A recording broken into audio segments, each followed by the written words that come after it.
Good morning. We're going live on Anchor Broadcast. It's Friday.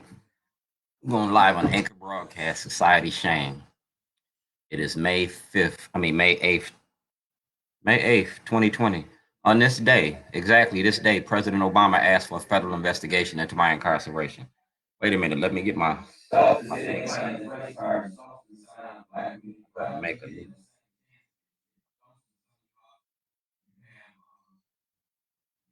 Usually had it set up.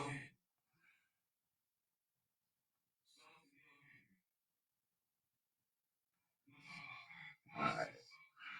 New episode. Podcast. Tools. Discover. The hell I done did here?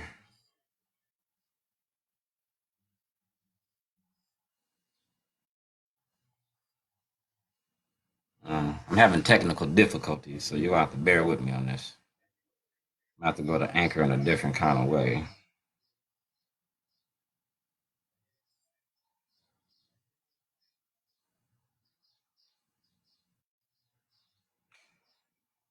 I'm not a computer literate person. I had this set up.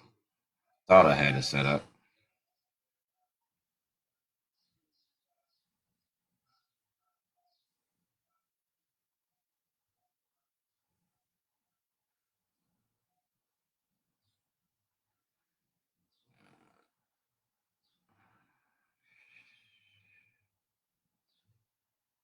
Um,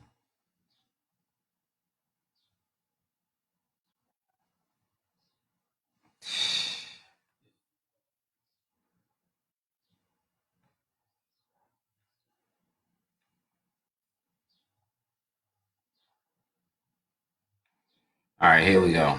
Anchor Podcast. We do a podcast every day. Each day is a different podcast. Today is Friday.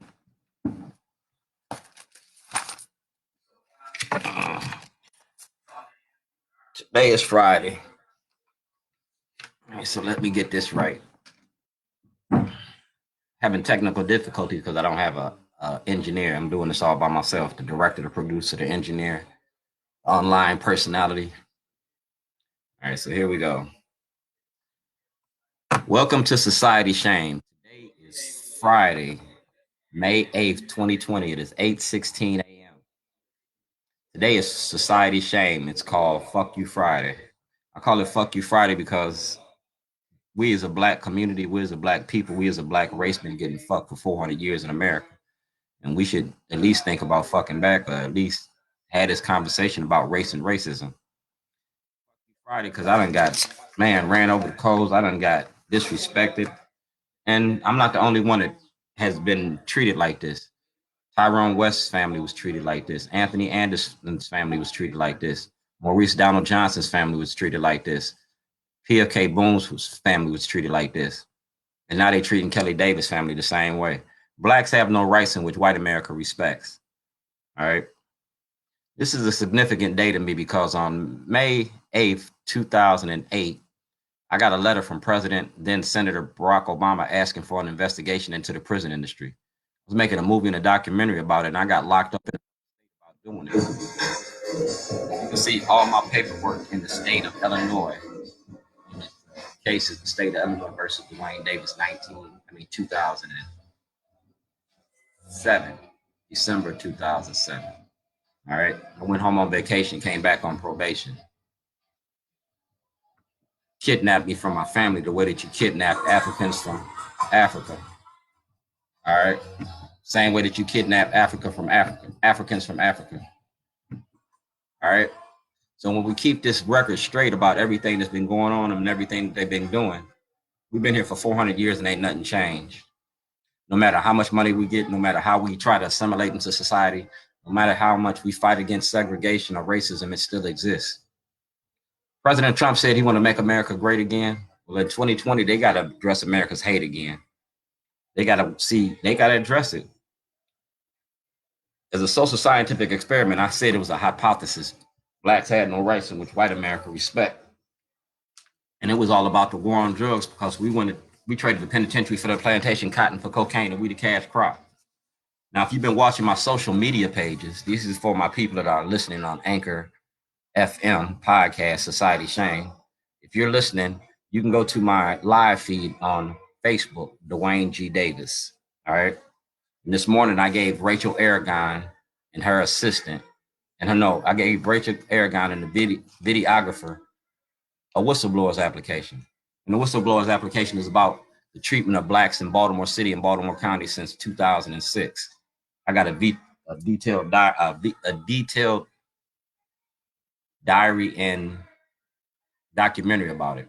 I named the judges, the lawyers, and the politicians that get paid behind the war on drugs. I also contacted the Public Justice Center. This is for the people that are in the visual audience on Facebook. This is the Public Justice Center. And it clearly states about the war on drugs, all right? The black communities, over policing, surveillances, all right? That's in 2019 at the April 18th. I attended an event there. Raleigh Hayes wasn't there, but nevertheless. This is 2009, Judge Turnbull. And it clearly states in this letter I wrote Judge Turnbull about Scott Shellenberger and racism in the courts in his office. Now, Judge Turnbull, Judge Holland, Judge Hurd, Judge Pearson, Judge Bell, retired Judge Bell, Judge Janae, and Judge Papaya are protecting the courts and the corruption in the courts because you make a lot of money off of black bodies in the prison industry. You make a lot of money off the war on drugs. Now, I know that y'all not going to end the war on drugs, but I was just making a movie about it. And the movie consists with Governor O'Malley, the ACLU. See, the ACLU make a lot of money too. They make a lot of money off of the war on drugs because as long as they got a war on drugs, they got a job. They don't fight for all the people. They just fight for the cause. That money don't go back into the community. It goes into their pockets. That's Terry Owens from ABC2. Judge Boris from Lake County, Illinois. All right. That's Senator Cardin, Cummings, and Mikulski, the Maryland Lawyers Association. The Lawyers Association don't want to end the war on drugs neither.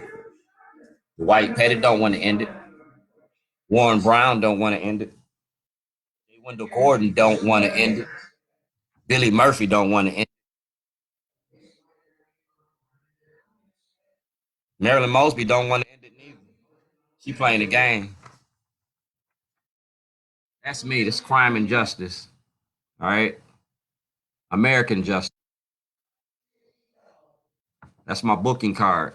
This was on the front of the TV set that I left in front of the Towson Courthouse in 2011. I left a TV, I left a cell phone, and I left a toilet. And those are the tools that we have in jail. We smuggle in the cell phones, we look at TV all day, and we shit on the toilet. They got a movie called The Jerk, and that's all I did with y'all. I gave you the movie The Jerk. Remember Steve Martin?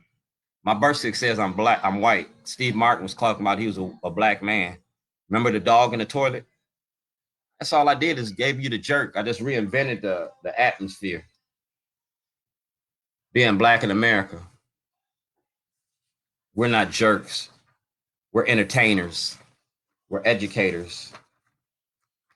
We're economic catalysts. And we're economic cattle because we traded the penitentiary for the plantation, cotton for cocaine, and y'all keep making money off this war on drugs. It's Fuck You Friday for a reason, because see, I'm tired of getting fucked, so I'm gonna fuck back. I gave Rachel Aragon a whistleblower's application, and I gave Rachel Aragon this flash drive. She gave me this flash drive back yesterday. In exchange for this flash drive, I gave Rachel Aragon a whistleblower's application and a Jailhouse Diary from the Baltimore County Detention Center. This is WJZ, Adam May. That's Kai Jackson from Fox 45 when he was working for WJZ. This is Linda Dodge, Parole and Parole Commission. And this is dated 3/10/2011. I told you I'm country dumb, but I'm city slick. I tricked the media into giving me an interview at Spring Grove Medical Facility. We did an hour-and-a-half interview. And that hour-and-a-half interview, all I said was Governor O'Malley, Governor O'Malley, Governor O'Malley. Talked about Governor O'Malley so much, it was all about Governor O'Malley, plain and simple. It was about Governor O'Malley and the crime machine he created. the mob machine with and the way he created it is through the courts.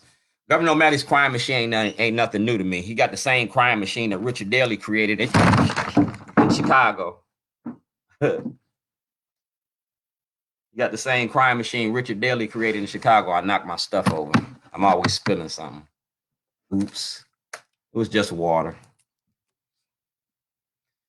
O'Malley's crime machine, his mob machine, is created just like Daley's mob crime machine in Chicago.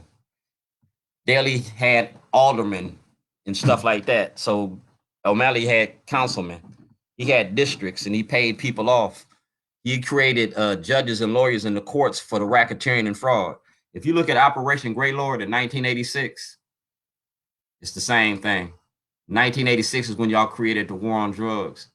1986 is when y'all wanted to make America safe. 1986 is when y'all created this corruption machine to make money off of black bodies. Now, 1986 is significant because I turned in guns and drugs in 1986. It was fuck you Friday. Said it was fuck you Monday. I did it on Monday morning, 9 o'clock in the morning.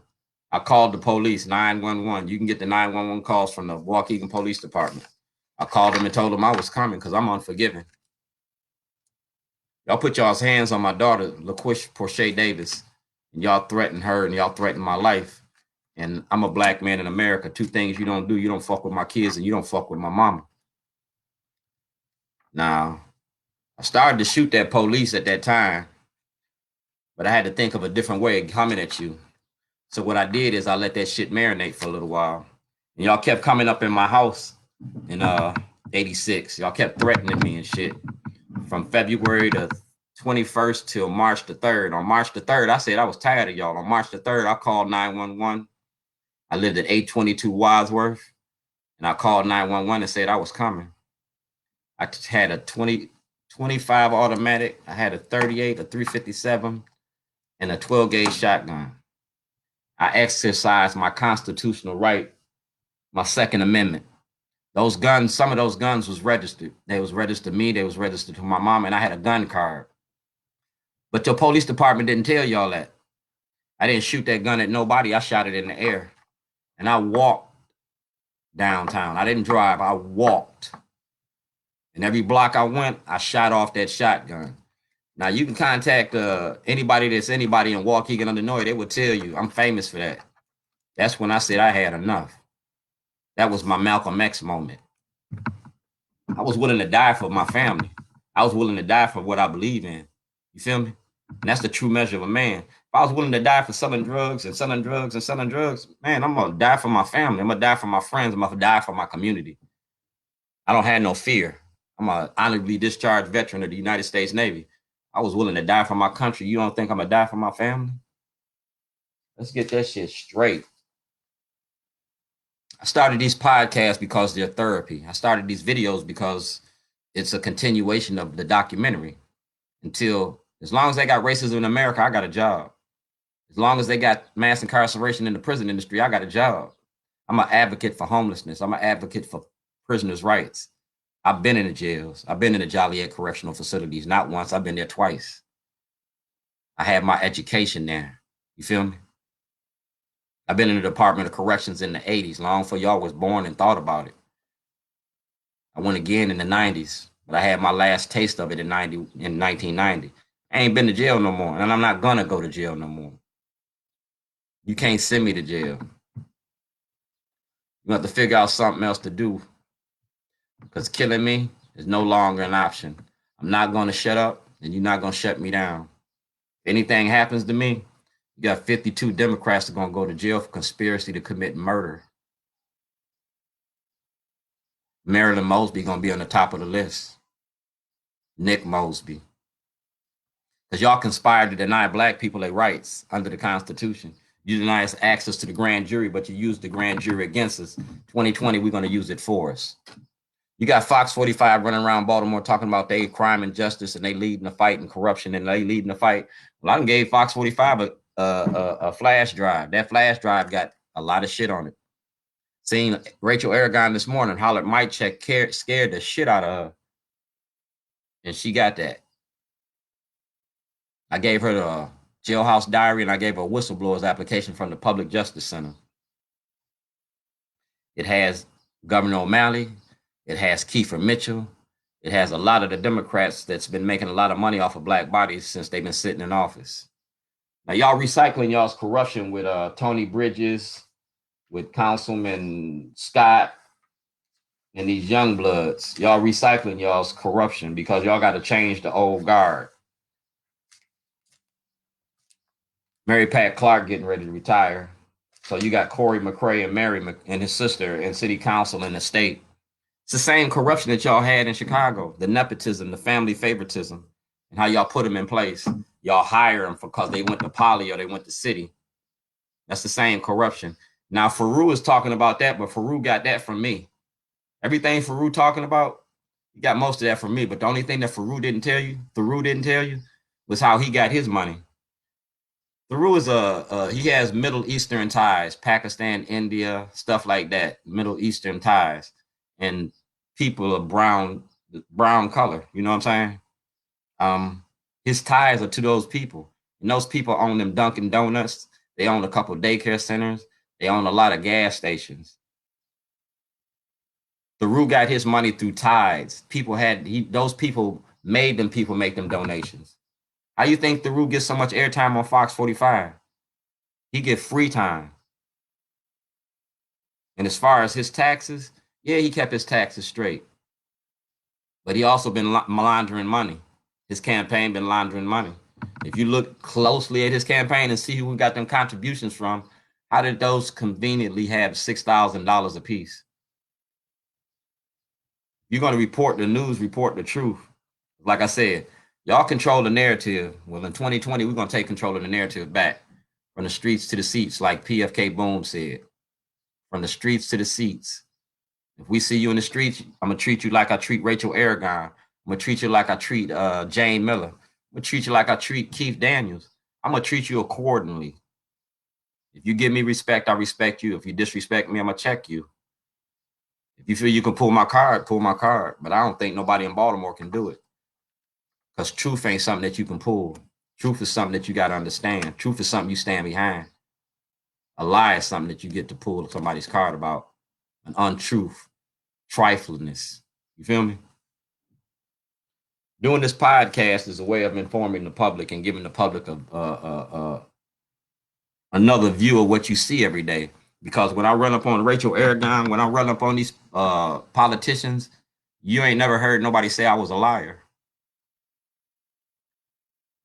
Scott Shellenberger and Marilyn Mosby been denying black people access to the grand jury. That's a tool that they use to incarcerate the black community. Now, if you go to the grand jury and get the grand jury minutes for my case in Illinois and in Maryland, both grand juries used the 86 case.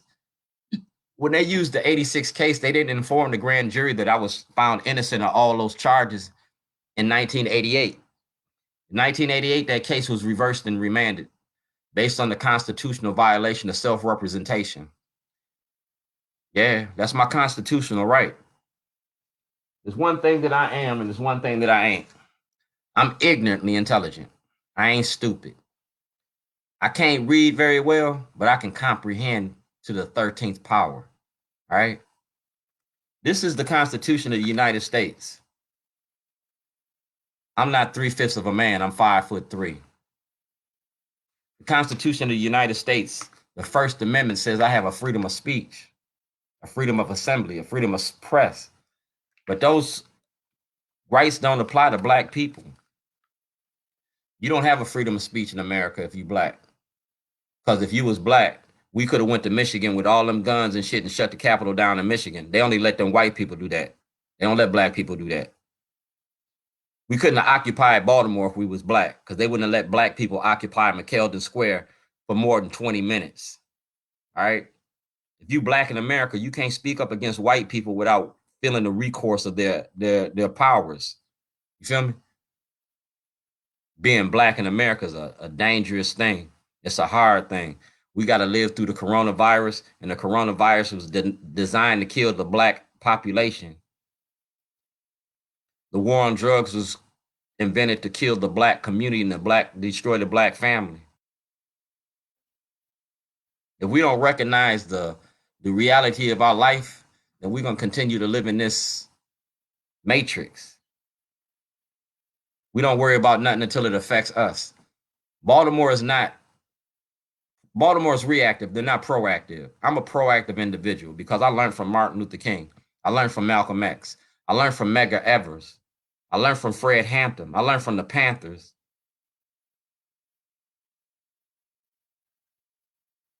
I learned from Quais. I learned from Marcus Garvey, taught me a lot.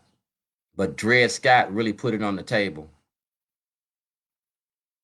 Dred Scott taught me about the reality of being black in America. No matter where you're at, no matter what you do, you ain't nothing but property. You get $47,000 a year to lock me up. Take $12,000 a year to educate me. You're giving out money for this coronavirus, but inmates ain't getting no money. Their families ain't getting no money. Homeless people ain't getting no money. The underclass ain't getting no money. You feel me? So you want this to kill us physically and economically. Then when you start taking the money from us, then we start committing these crimes. So then you get that $47,000 back. It's a cycle. This is the Constitution, and the Constitution is supposed to work for all of us. The Constitution is supposed to work for black people, white people, brown people. So we're going to put the Constitution to the test under the Fifth Amendment. Under the Fifth Amendment, all right? No person shall be held for a capital or otherwise infamous crime unless on precedent of indictment of a grand jury, except in cases arising in land or naval forces or in the militia, when the actual service in the time of war or public danger, nor shall any person be subject for the same offense to be twice put in the jeopardy of life or limb, nor should be compelled in any criminal case to be witness against him or herself, deprived of life, the liberty, or properties without due process of law, nor shall private property be taken for public use without just compensation. Under your Fifth Amendment, you took me and kidnapped me for terrorism twice. You did it in Illinois, you did it in Maryland. You never gave me a trial in Illinois. You took the evidence in Illinois. You took my property in Illinois. Under your Constitution, you destroyed evidence. You falsely charged me. You held me without just cause. You lied to the grand jury. That's one. Number two, right here, Constitution. You kidnapped me on February the 7th, 2011, charged me with terrorism. You went to the grand jury with evidence from Illinois. That evidence from Illinois was false evidence. Scott Shellenberger conspired with Michael Waller and Ken LaRue to bring false charges on me in Maryland. He took those charges in Illinois to the grand jury in Maryland to hold me for 86 days. I didn't get a bail review. I didn't get a bond. I didn't get nothing. I didn't get a lawyer till March. You held me illegally from February the 7th till February 28th. You illegally transferred me from Baltimore County Detention Center to Spring Grove Medical Facility without representation of a lawyer and without an order from the court or a hearing in the court.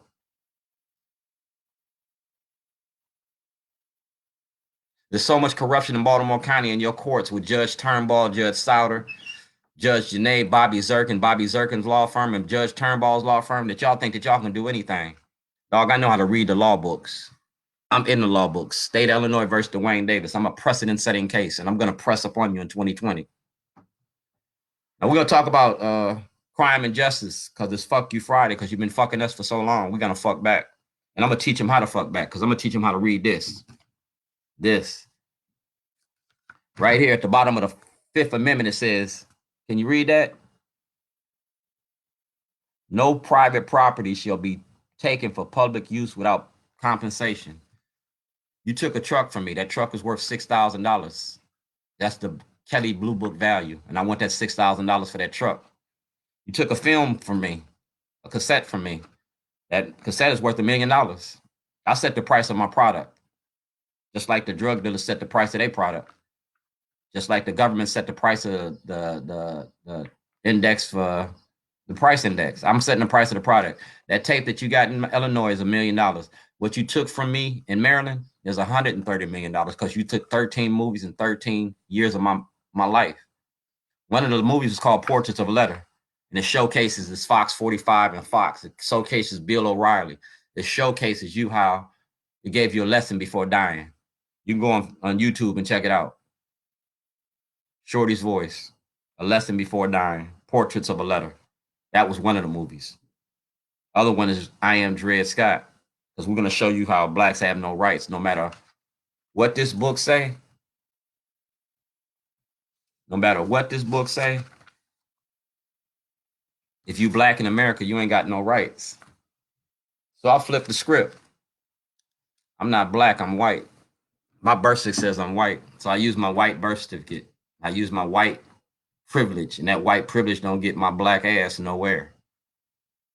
You can look at my DD-214, not my DD-214. You can look at my birth certificate from Illinois, and you can look at my inmate ID in Baltimore County Detention Center. It took a picture of me, and there's white on it. And anybody want to bet me? Bet me.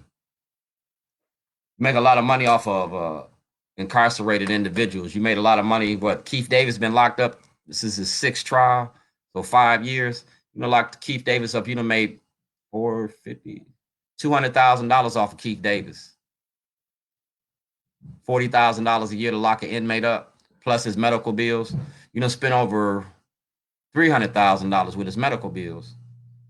The reason the state don't want Keith Davis out, because when Keith Davis get out, he gonna sue the drawers off y'all. And Marilyn Mosby gonna go to jail. Because I had Marilyn Mosby long before Keith Davis had her.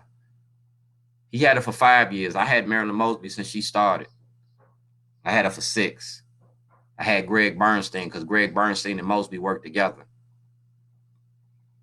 Mass incarceration don't work without black cooperation. It's just like slaves and slave catching. Slave catchers had black people helping them slave catch. You got the Maryland Black Caucus, and they shielding the corruption here in Baltimore City and Baltimore County.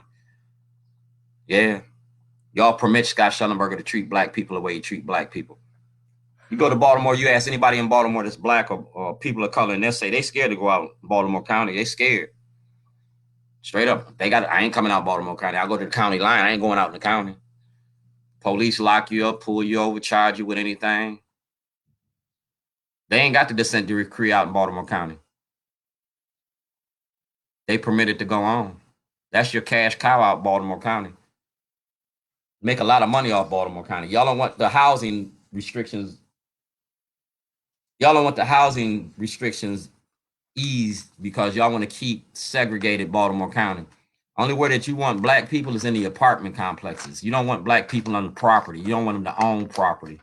You don't want them to have single housing or single housing homes. All right. That's one thing about Baltimore County. In 2004, 2003, you started bringing brown people out in Baltimore County. People from Pakistan, the Middle East. And Governor O'Malley did that in his final days of his first he did that in his first and his last, he was building relationships in the Middle East with the pharmaceutical companies. That's when y'all brought them opioids and that fentanyl went crazy after Governor O'Malley got out of office and Hogan took over, because Governor O'Malley made a lot of relationships with that region in the area. Afghanistan got a lot of opioids that participate in that. Pharmaceutical companies. Like I said, it's about the war on drugs. Now you got a new drug dealer. He got a suit and tie. He's a pharmaceutical representative. Yeah. And now you got the drugs that's affecting the white community. So you want to give them treatment instead of incarceration. You want to give opioids treatments because our kids don't know what they're doing. No, your kids like drugs like we like drugs. They need to escape from reality. That's why black people use drugs. We escape from this white reality because we got to have something to get away from this torture and this torment. 400 years of slavery, 400 years of treating us, 400 years of killing us. You just killed a man down in Texas. Down in Georgia, jogging in the neighborhood because he was black. And it was an ex-police officer and his son. And they say they was making a citizen's arrest. So again, you just arrest black people for being black now. I thought you did something. But I think we ought to leave. I think we ought to visit Marcus Garvey. This is Fuck You Friday. Well, let's fuck America the right way. This is a statue. When I was locked up, I had over $15,000 worth of African art in my house. $15,000 to $20,000 of original African art. This is one of the pieces. See that? Sankofa. See that? 377 to 5,000. That means these is originals. These is worth something. We have value. You stole this from me. You stole over $10,000 worth of, no, $15,000 worth of art. I had over $50,000 worth of clothes, shoes, leather coats, fur coats. I had memorabilia from the Ravens and the Orioles. I had signed jerseys. I had footballs. I had computers. Man, I lost a lot. I had jewelry. In 2011, you just took all that. You let me out of jail and I didn't have nothing. I grew from nothing into something. I had to build up. I had to stand up because that's about being Black in America. We're resourceful, we're resilient, and we never give up.